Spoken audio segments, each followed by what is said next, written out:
This Atlanta City Council. My name is Reverend Kiana Jones, and I stand here before you as a member of the Faith Coalition to Stop Cop City. And I'm looking at each one of your faces, and I really want to understand how it is that you asked people to vote for you and then ignored their voices. How it is that you feel okay with yourself lauding Abel Mabel, who had a lot to say about treating people right, who had a lot to say about the words of the Bible that many of you like to quote. Well, let me remind you of something. Be not deceived, for God is not mocked. That whatsoever a man soweth, that shall he also reap. So understand this, that the sins of the father will be visited on the children. It has happened time and again. So it may not happen to you, but what about your child? What about their children? What about their children's children's children? What will your legacy be? You so-called legacies of black misleadership sitting up here on this council. Let me tell you something. Representation is not enough when you don't represent the people who elected you. The people came out and spoke clearly. And let me go to the Bible one more again and say that we are here as clergy to cry loud and spare not. We are opening our mouths and crying with a loud voice to say that we don't want Cop City. I live in East Atlanta. I don't want Cop City. I got 5 black children. I don't want Cop City. I like breathing clean air. I don't want Cop City. I want to drink clean water. I don't want Cop City. I don't want Black Hawk helicopters landing around the corner from my house. I don't want Cop City. I don't. My neighbors don't. My granny don't. She's been in her house almost 50 years, and you suckers will never get it through gentrification because we knew what to do. And Mary Norwood and the people of Buckhead, this will not be your trade-off. When are you going to stop dealing with the white supremacist infrastructure and dealing with the so-called black elites in Atlanta in your silent agreement that as long as they go along with the white establishment, they're going to keep them other N-words over there in control?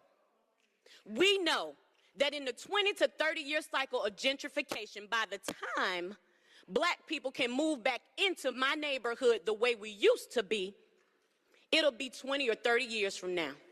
And Cop City was your answer to make sure that our black asses stay right over there and don't go to Buckhead. Well, we telling you right now, as sure as Peachtree runs into Buckhead, this is our land, and we ain't gonna stop fighting. We are not going to stop standing. Get used to these voices. Get used to these faces. Get used to being called out. And if you feel like you in church, then maybe you ought to say ouch, because I know I'm standing up here preaching to somebody. And if you harden your heart, be reminded of the story of another Pharaoh who had a very hard heart, who would not free the people of God, who would not leave them to their land.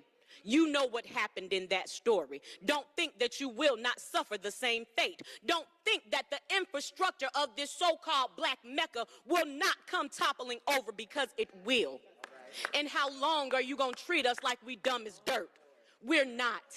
We are not. We know more than you think we know. And the fact that you chose to ignore a legal court order to stop work and allowed greedy corporations to go ahead displacing people, but taking up my green space. Don't you know that the environment has been used to oppress and suppress black people and indigenous people for ages? And we see this. So we're talking about environmental justice. We're talking about economic justice, because the least y'all could have done was mandate that those contractors who work on that job, that they hire at least 33% of community members. But you're not doing that. So you don't care about the air we breathe. You don't care about the water we drink. You don't care if we can make a living wage. You don't want to sustain that community. You want to displace us so that those who are giving you kickbacks can have something that they said we built over here and we got them Negroes out. Why are you okay with that? Because I know somebody who's on this council had a father who stood to make sure that Negroes could stand and be wherever they wanted to be. I didn't say it this time. saying all of it.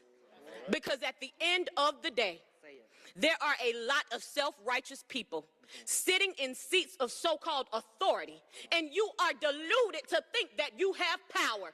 We have the power, and we gave you authority because we trusted you. My God.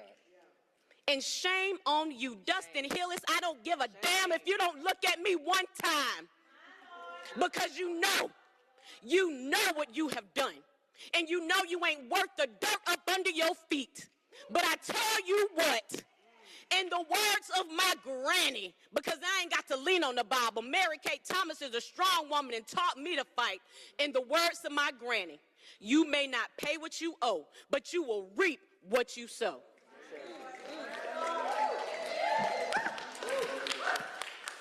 Thank you. Next will be Laura Kearns. We still have 2 minutes.